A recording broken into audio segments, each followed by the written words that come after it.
कोइरिन बेचथै ने बुलवाया मलाई न ले तुना। कोइरिन बेचथी ने बुलवा सासो लै न ले तुना।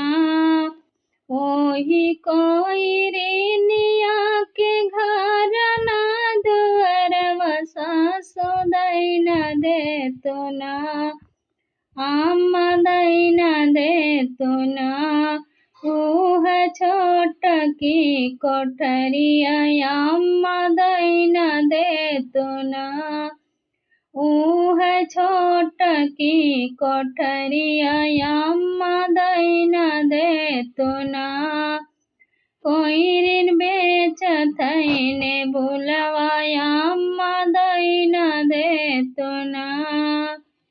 ओही कोइरिनिया के खेतिया न बारी अम्मा दै न दे तुना।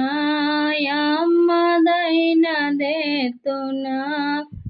ऊह छोट की कोलैया अम्मा दै न दे तुना।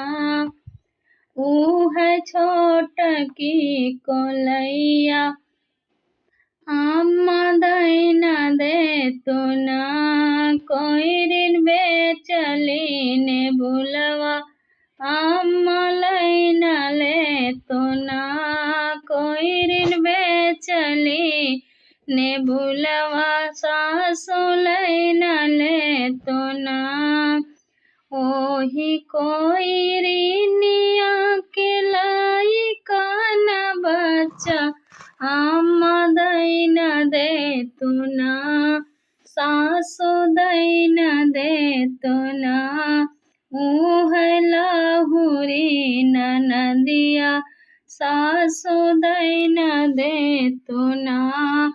ऊह लहुरा देवरवा सासो दै न दे तुना।